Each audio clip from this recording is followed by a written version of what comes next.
Sir, అసలు చంద్రబాబు నాయుడు గారి మాటలు ఏ మాటలు మనం నిజంగా నమ్మాలో పెద్దలు మీకు నేను చెప్పాల్సినటువంటి అవసరం లేదు. మేనిఫెస్టోలో సూపర్ 6లో భాగంగా ఇప్పటికీ నిరుద్యోగ భృతి అనేది ఇవ్వలేదు, అలాగే ఆడబిడ్డ నిధి కూడా ఇవ్వడం జరగలేదు. అలాంటిది ఇప్పుడు ఎలా ఈయన మళ్ళీ ఇంకొక ముగ్గురిని ఇస్తాను, ఇంకొక ముగ్గురిని కనండి, ప్రతిదీ కూడా నేను ఇస్తాను, ఒక్కొక్కళ్ళకి 1000 రూపాయలు చొప్పున ప్రోత్సాహకాలు ఇస్తాను అని మాట్లాడటం నిజంగా చాలా హాస్యాస్పదంగా ఉంటుంది సార్. వినడానికి కూడా చాలా ఎంబారసింగ్ గా ఉంది ఉన్నట్టు. ఎందుకంటే ఆయన గారు ఒక బిడ్డనే కన్నాడు, ఆ బిడ్డ ఇంకొక బిడ్డని మాత్రమే కన్నాడు. ఒకసారి స్టేట్మెంట్ కూడా ఇచ్చాడు కదా సార్, ఏదో సందర్భంలో నీ 500 కోట్లు నాకెందుకు, నేను 1,00,000 కోట్లు నా ఆస్తి అని చెప్పని ఓపెన్ గా స్టేట్మెంట్ ఇచ్చినటువంటి చంద్రబాబు నాయుడు గారికే ఒక్కొక్క వారసుడైతే మరి రాష్ట్ర ప్రజలు ఈ రోజుకి కూడా బిలో పావర్టీ లైన్లో కొన్ని లక్షల మంది ఆంధ్రప్రదేశ్లో ఉంటే, మరి జగన్మోహన్ రెడ్డి గారి టైంలో వాళ్ళ యొక్క పరిస్థితి కొంత మెరుగుపడి కాస్త ఉన్నతంగా అడుగు వేసే టైంకి మళ్ళీ ఆంధ్ర రాష్ట్రానికి దరిద్రం పట్టినట్టుగా ఈ కూటమి వాళ్ళు ఉన్నవి లేనివి జగన్మోహన్ రెడ్డి గారు ఇచ్చినటువంటి హామీలు ఏవైతే ఉన్నాయో, పథకాలు ఏవైతే ఉన్నాయో వాటికి రెట్టింపిస్తాను అని అందరికీ నమ్మబలికి జగన్మోహన్ రెడ్డి గారిని ఒక బూచిలా చూపించి, ఈ భూ సర్వే కూడా ఆయన మీద ఒక ప్రాపగాండలాగా చేసి ఉన్నవి లేనివి చెప్పి ఈ రోజున అధికారంలో కూర్చున్నాడు సార్. మీరన్నట్టు చాలా మంది ఇక్కడికి వలసలు రావడం వల్ల నిరుద్యోగ సమస్య తలెత్తుతుందేమో గానీ సార్, ఈయన చెప్పినట్టుగా జనాభాకి వచ్చినటువంటి ఇబ్బంది ఏమీ లేదు సార్. ఒకప్పుడు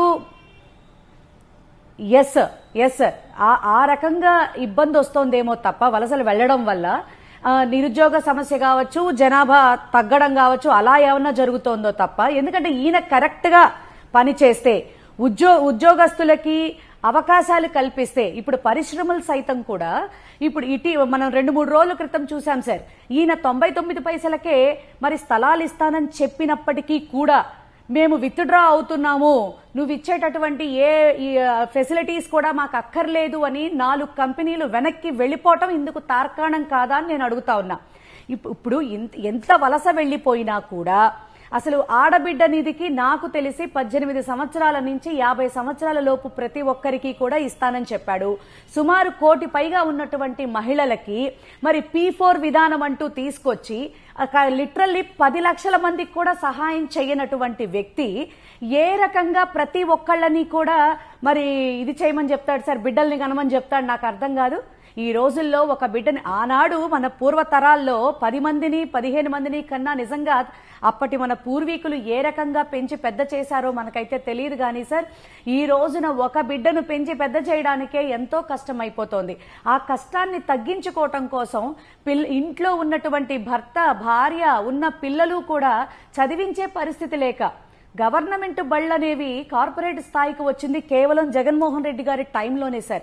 నాడు నేడులో భాగంగా ఆ మహానుభావుడు నిజంగా 34,000 స్కూళ్లని ఎంత అద్భుతంగా తీర్చిదిద్ది అమ్మఒడిచ్చి, అలాగే స్కూల్ డ్రెస్సులు, బ్యాగులు, షూజు, బుక్స్ అన్నీ కూడా, ఇంటికి దీపం చదువు, ఆ చదువు మీ ఇంటి మొత్తానికి వెలిగిస్తుంది, మీ జీవితాలు మార్చేస్తుంది, పేదవాడు ఉన్నతమైన స్థితిలోకి రావడానికి అవకాశం ఉంటుంది అని చెప్పని నిజంగా నాడు నేడులో భాగంగా విద్యని, వైద్యాన్ని ఒక పెద్దపీట వేసి అద్భుతంగా చేసినటువంటి మహానుభావుణ్ణి ప్రజలు నమ్మలేకపోయారు సార్.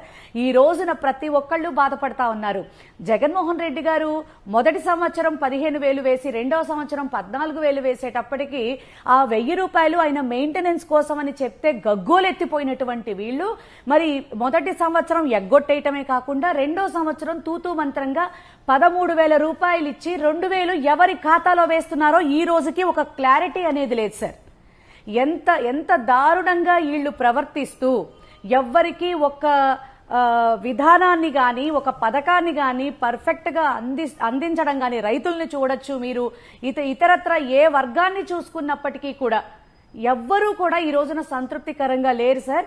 మరి ఈయన పాలన ఇంత అధ్వానంగా ఉంటే భగవంతుడన్నా భయం లేదు, భక్తి లేదు, కేవలం వాళ్ళ రాజకీయ లబ్ధి అంతేకాకుండా రాష్ట్రాన్ని అప్పుల కుప్పగా మార్చేసి ఎక్కడ ఎలా దొరికితే అలా ఇష్టారాజ్యంగా అప్పులు చేసేసి వాళ్ళకి ఇప్పుడేంటో మొబైల్ అడ్వాన్స్ అని చెప్పి 60% ఆఫ్ ది పర్సంటేజ్ ముందు మొబైల్ అడ్వాన్స్ రూపంలో ఇచ్చేసేసి దాచుకుందాం అనే కాన్సెప్ట్ లో వాళ్ళని జేబులు నింపేటటువంటి ప్రయత్నం చేస్తున్నాడు మాత్రమే తప్ప చంద్రబాబు నాయుడు గారు ప్రజల కోసం అసలు ఏం చేస్తున్నాడు సార్ నాకు అర్థం కాదు.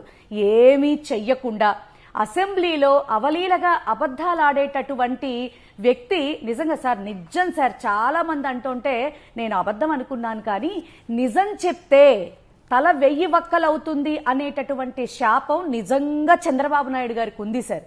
అందుకే ఆయన యొక్క ఆయుష్ పరిమాణాన్ని జాగ్రత్తగా మరి తుది రోజు వచ్చేంత వరకు కూడా కాపాడుకోవటం కోసం ఈ అబద్ధాల మీదే కంటిన్యూస్ గా ప్రయాణం చేస్తున్నాడనేమో నా అభిప్రాయం సార్. రైట్. అయితే ఇక్కడ పాయింట్ ఏంటంటే ఆయన రేజ్ చేసినటువంటి ఇష్యూస్ మీద కూడా సంక్షిప్తంగా కామెంట్ చేయండి.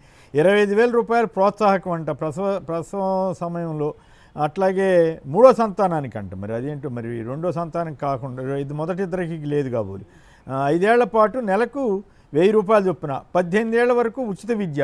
ఆల్రెడీ గవర్నమెంట్ స్కూల్స్లో ఉచిత విద్య కదా ఉండేది. 18 ఏళ్ళు అసలు 18 ఏళ్ల తర్వాత కదా ఉన్నత విద్యకి కదా ఇవ్వాల్సింది ఉచిత విద్య నిజంగా ఇవ్వదలిస్తే.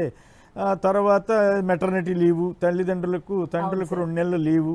సో వీటి వల్ల నిజంగానే అట్రాక్ట్ అవుతారా, పిల్లల్ని కనాలటానికి ముందుకు వస్తారా? మీరు అన్నట్టు సరే ఆయన కుటుంబం గురించి మీరు మాట్లాడారు, అది సర్వవిదితమే, అందరూ అడుగుతుంటారు.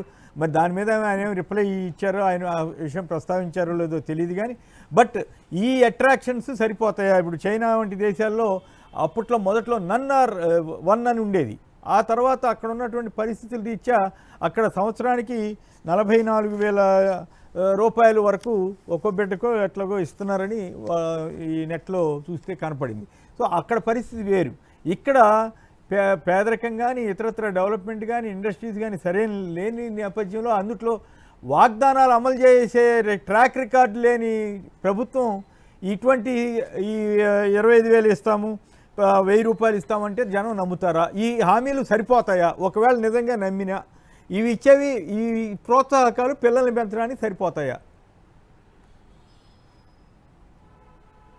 సార్ ఒక్కటైతే చెప్తున్నాను సార్, ఆయన 25,000 కాదు కదా 50,000 ఇస్తానన్నా కూడా ఈ రోజుల్లో పరిస్థితుల్ని బట్టి ఏ ఆడపిల్ల కానీ లేకపోతే ఒక కుటుంబ వ్యవస్థ కానీ అసలు ఎవరూ కూడా మరి 3 బిడ్డల్ని కనేటటువంటి పరిస్థితుల్లో అయితే మాత్రం లేరు సార్.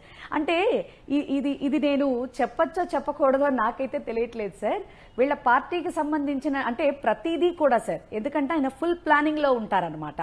నేనేమనుకుంటున్నానంటే సార్, ఇలాంటి మాటలు ప్రజల్లోకి తీసుకెళ్తే భవిష్యత్తులో తెలుగుదేశం పార్టీకి, ఎందుకంటే యాజ్ పర్ రూలు 3 కంటే గనక అదేంటి ఈ ఎలక్షన్స్ లో పార్టిసిపేట్ చేసేటటువంటి అవకాశాలు ఉండవు సార్. ఇప్పుడు రాజధాని అనడంతోనే వాళ్ళకి చెప్పేసి ఏ ప్లేసెస్ లో ఇన్సైడ్ ట్రేడింగ్ కి ఆయన గారు ప్లానింగ్స్ చేస్తాడో, అట్లాగే భవిష్యత్తును ఊహించుకుని తను ఉన్నా లేకపోయినా అదేంటి భవిష్యత్తులో వాళ్ళకి సంబంధించిన వాళ్ళు మాత్రమే రాజకీయాల్లో కనపడటానికి ఏమన్నా ప్లాన్ చేసుకుంటున్నాడేమో. ఇది ఒక నాలో కలిగినటువంటి ఒక చిన్న అనుమానం సార్. బియాండ్ దట్ ఒక్కటైతే వాస్తవం సార్, ఏ కుటుంబం కూడా ఈ రోజుల్లో పరిస్థితిని బట్టి ఇటువంటి ఇష్టారాజ్యంగా వాగ్దానాలు ఇచ్చి ఈ రోజు కూడా అమలు చేయకుండా ప్రజల్ని ఇబ్బంది పెడుతున్నటువంటి ఈ కూటమి ప్రభుత్వాన్ని అయితే ఎవ్వరూ కూడా నమ్మే పరిస్థితుల్లో ఈ క్షణం అయితే మాత్రం లేరు సార్. ఎప్పుడు 29 వస్తుందా, మా యొక్క సత్తా ఎప్పుడు చూపిద్దామా అని ప్రతి ఒక్కళ్ళు కూడా వెయిటింగ్ సార్. రైట్.